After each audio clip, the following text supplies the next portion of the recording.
এই কাজটার কিছু শর্ট টিউটোরিয়াল আপনাদের সাথে শেয়ার করব। একদমই অল্প কিছু টিউটোরিয়াল শেয়ার করব, কারণ আমার এই কাজটার বেশি ভিডিও করা হয় নাই। তো ফার্স্টে আমি এখানে পেন্সিল দিয়ে আর্ট করে নিলাম। আপনারা পেন্সিল দিয়ে আর্ট করতে পারেন, আর না হয় আপনারা এই হিট এরিজেবল পেন দিয়ে আর্ট করতে পারেন। এটা দিয়ে আমি আগে কাজ করতাম। এরপর আমার একটা কলম একটা কাজে শেষ হয়ে যেত, আর কলমগুলো 25 টাকা 30 টাকা চাই আমার থেকে।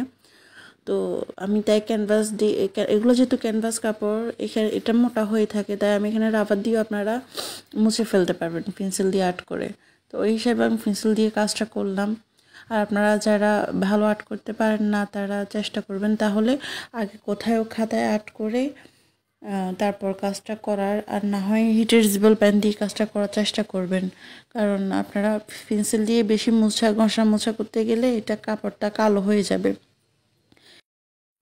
এরপর এখানে আমি ব্যাক স্টিচ দিব, তাই আমি এখানে এই নর্মাল লাচ্ছি সুতাটা নিয়ে নিলাম, আর একটা সুই নিলাম যেটা মিডিয়াম সাইজের আর কি, মোটামুটি।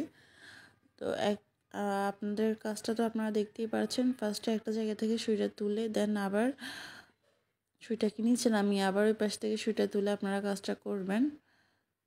এই কাজটা অনেক ইজি। আর এখানে আমি একটু মোটা সুতা নিলাম, একটারই নিচ্ছি লাচ্ছি সুতা, তো তাই ডিএমসি সুতা হলে আপনারা 2-3টা নিতে পারেন। এটা যেহেতু নর্মালি 10 টাকা 20 টাকা করে পিস পাওয়া যায় লাচ্ছি সুতা, ওগুলা চাইলে আপনারা এখানে টেইলরিং সুতাও ইউজ করতে পারেন। সুতা কোনো ফ্যাক্ট না, কথা হচ্ছে আপনাদের কাজের উপর ডিপেন্ড করে আর কি। আমার কাজটা এতটা মানে ভালো হয় নাই, সুন্দর হয় নাই, কারণ আমার ডিটেলসে কাজ করতে পারি না, অনেক শর্ট টাইমে কাজটা আমি করছি। যাই হোক, আপনারা আশা করি বুঝতে পারছেন সেলাইটা। আর এই সেলাইটা আপনারা যে কোনো নাম বা এরকম কিছু কারোর নাম লিখতে গেলে বা কোনো অক্ষর লিখতে গেলে এরকম কাজটা করবেন।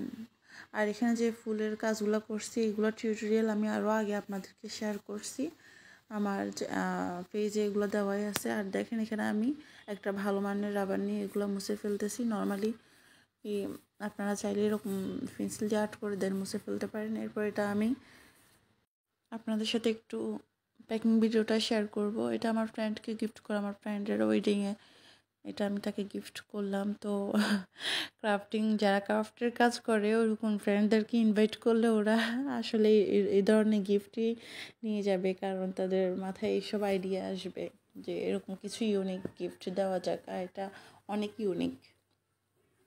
এরপর আপনারা সাইডে কাট করে দেন টান টান করে নেবেন।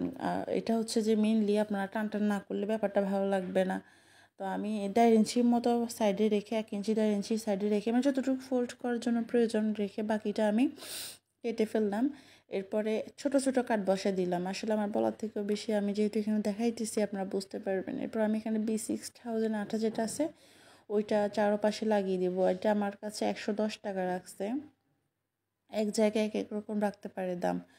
এরপর আমি এটা ভালো করেই কভার করে এখানে আমি এটা শুকানোর জন্য অপেক্ষা করব। শুকাই দেন আমি এখানে গ্লাস পেপার লাগাবো। আর এটা হচ্ছে আমার আফুর গিফট, ওই আমার ফ্রেন্ডের বিয়েতে দিবে, তার কাজটা এখনও শেষ হয় নাই। সে এটা সকালবেলা, তো আমি ও এটা ঘুম থেকে উঠে কাজটা করবে, আমারটা কমপ্লিট করে ফেললাম। কেমন হয়েছে বলবেন?